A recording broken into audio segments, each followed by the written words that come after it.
And good evening, everyone. Before we get started with the questions, I wanted to follow up some of the things I said yesterday. I came to a Thai temple and discovered that the culture of Southeast Asia Buddhism believes so strongly in helping a person achieve their own freedom and liberation and Nibbana, that they will do just about anything they can to support your practice. And so, unlike going to American retreats where you may have to pay hundreds up to thousands of dollars to practice, a person could come to a temple and you would be allowed to practice without needing to worry about such things as food, your housing, and give you every opportunity to practice as deeply as you want. So a Thai temple in particular, these are the ones that I know, everywhere I've been in Thai temples, gives me the opportunity to practice without being concerned about some of the things that did worry me when I was still working and found it hard to pay hundreds to thousands of dollars for a retreat. I could come to this monastery, you could go to any monastery, and the community will support you. Once they understand that you're sincere about practice and about learning to practice, they will do what they can to help you. The monks, the community, everyone is here to support you. And this is really the nature of Buddhist practice in Southeast Asia. The culture is completely organized to support the monk, so that the monk could then go to his temple and practice. What I didn't say last night was when I was in Thailand and ordained as a monk, every morning we would go out to the villages to collect alms, and I was the one and only white person on this line of monks collecting alms in the morning. And I was very touched by what I saw in these villages.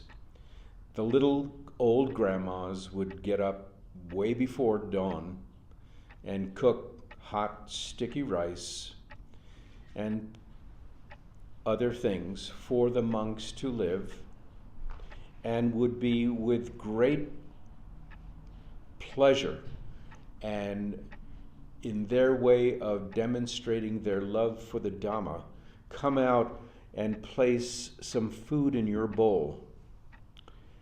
The little children were taught that they are part of this tradition, and so they put food in your bowl.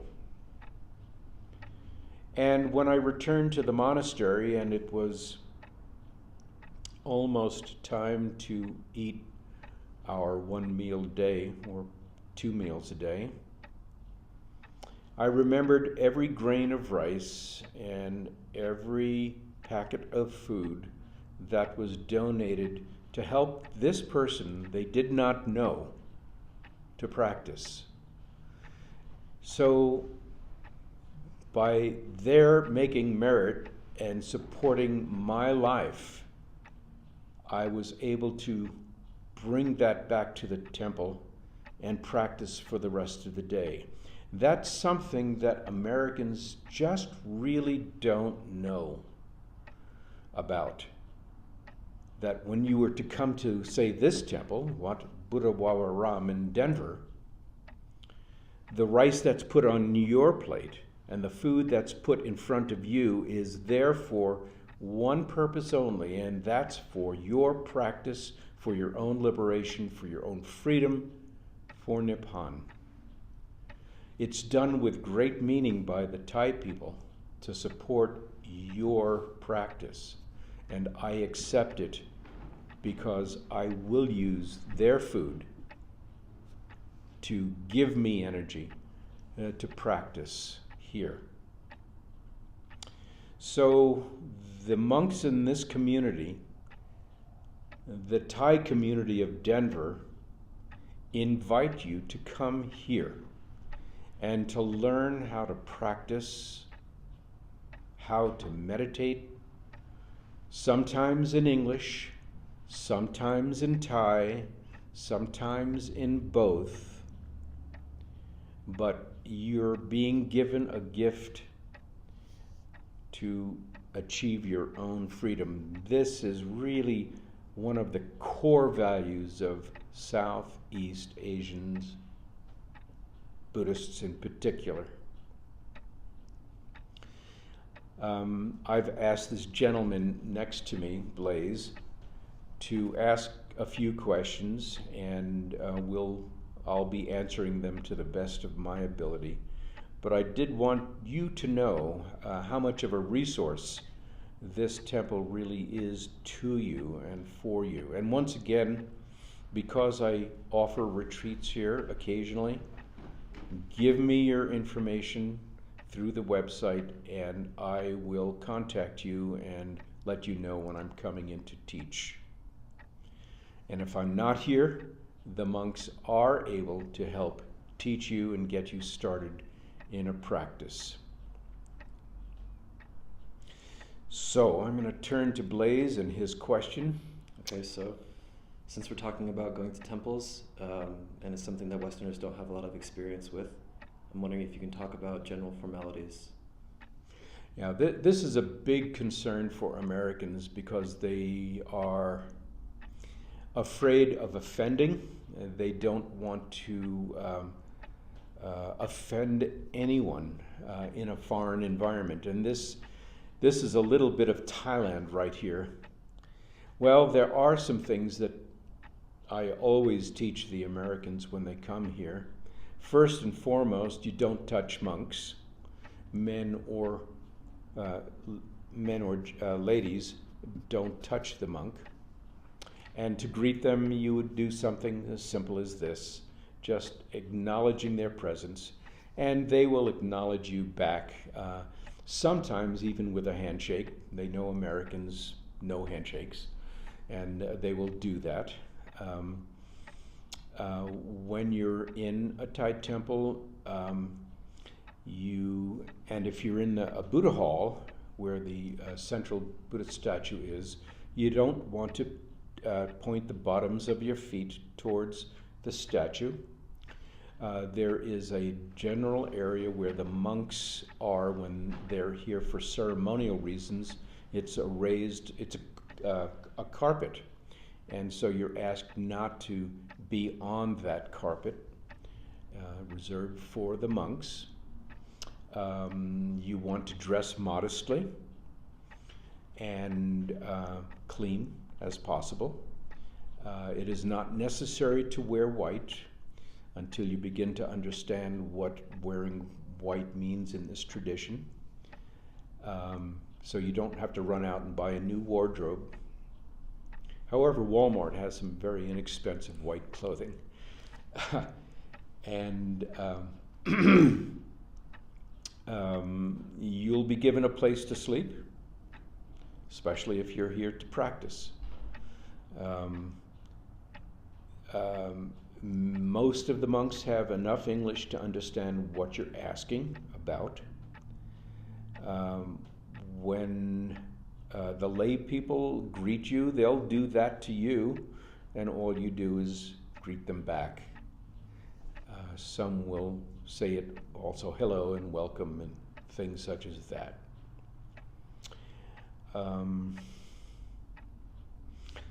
Ordinary common courtesy is what works in a Thai temple, because most of the women in this community have married American men.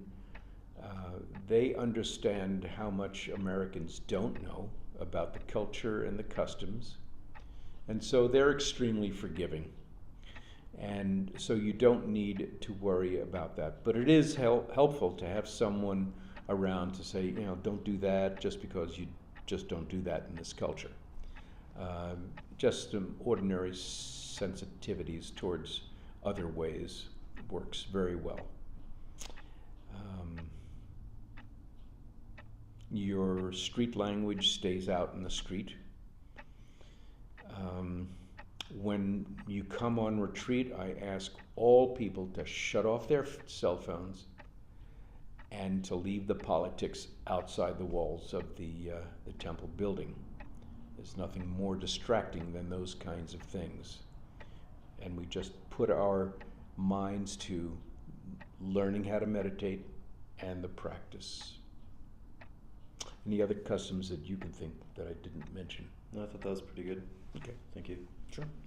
So now going into some practice, what particular practice do you do and do you teach? I teach insight meditation. It's referred to as Vipassana meditation. It comes directly out of the Mahasi school, a Burmese school and tradition, modified for the Thai culture and further modified by Ben Heffer for Americans, so that Americans can get over some of the beginning hurdles more easily.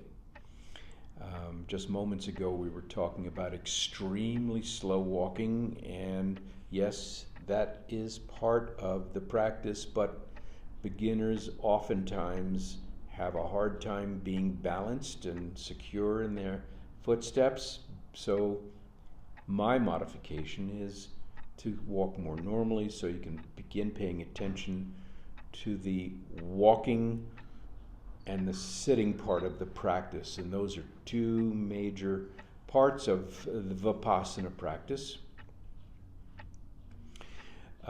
It's important in this practice to split the walking with the sitting.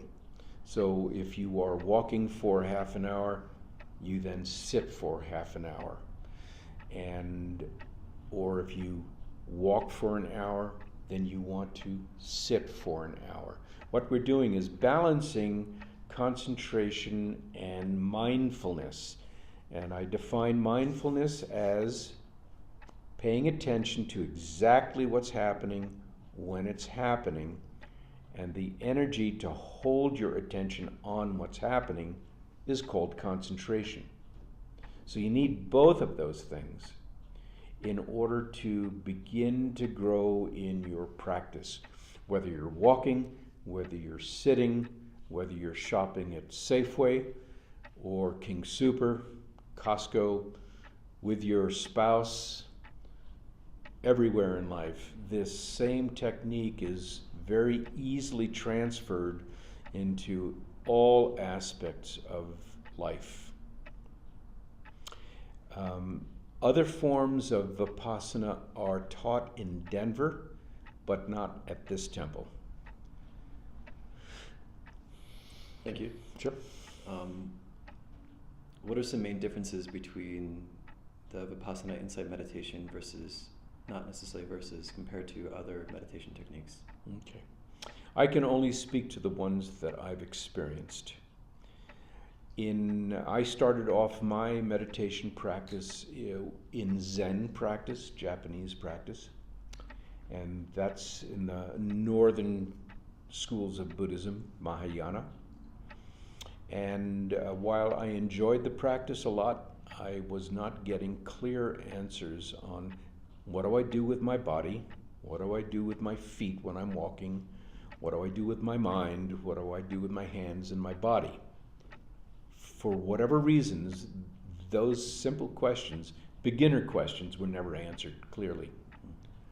And I got really frustrated in that I wasn't getting the clear instruction that I needed. So I began looking towards other systems.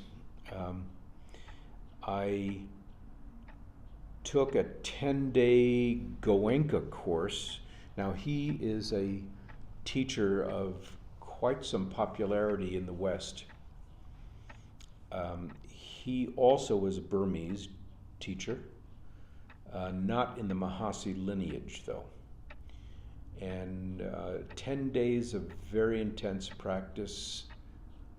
I don't recommend it for a beginner, but by the time I took it, I was not a beginner. And I found that, Vipassana really answers the questions that I was looking for. What do you do? What comes next? So forth and so on. It's very clear teaching.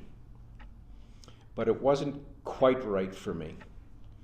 And that's another piece of advice I have for beginning meditators. One practice may be better for you than others, others not so good, and others just wonderful. So because we live in a culture that we do, we have the chance to visit other temples, see other ways of practice, and seeing what works. So eventually, after being frustrated with the Zen way, I looked up in the Yellow Pages and I looked up in the internet for Buddhist centers in Denver. And my wife and I started visiting, and I never got past this temple because for me, it was the practice, the meditation practice was supported by the culture of the people. And I wanted that. I also wanted a place that was a monastery so that I could come and practice when I had the ability to come and practice. I also needed a place that I could afford to go to and practice. I also found this within 3.5 hours of my home, so I wasn't traveling across the country in order to practice, which it's very expensive and time consuming as well. So there were many things about this temple, but if I hadn't just happened to it, I never would have known about this place and what's going on here. And I'm glad that I have come here. I met my teachers here and continue to work with them and do some teaching here. We're drawing down on the 20 minutes of time on this recording, so there's about 2 minutes left. So you got a short, quick question for me? I have a short, quick question that's not so quick. Okay. Give it a try. See what we can do. I'm wondering, how long does it take to start seeing results from this particular practice of meditation? Well, if you're sincere and you really apply the teacher's guidance, and that's always the problem, it can happen immediately. But that also depends on what you bring to the practice. And because I had experienced practice in other forms, I was well prepared for what was happening here. And I saw growth quickly because I got the clear answers. Sure. Just what I needed. For others, it can take a while because as a beginning practitioner, oftentimes you get excited, leave a retreat, and then there's nothing to support you at home. And it can fall away very easily, very quickly as a brand new practitioner. So it's helpful to keep in touch with your teacher if possible. It's important to practice with others, very important to practice with others, especially if you're new at it, and to keep an understanding of why you're doing this. You're not practicing to relax, even though relaxation does happen to the body during practice. You're there to achieve your own freedom, and that's going to take a great deal of work. And understand that little bit by little bit, day after day, is really hard for the beginner, but just 5 minutes is all it takes. Do it every day, and you'll see growth. And suddenly you'll realize, I can do 10 minutes now. And you do that for a while, and you find out you can do 15 minutes, and 20 minutes, and 30 minutes, and it gradually grows. don't want to push yourself beyond what you're comfortable with, especially at the beginning, so you won't get frustrated. Our time is up right now, and thank you for listening. This will be up on YouTube, and this is Blaze's debut.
ขอประน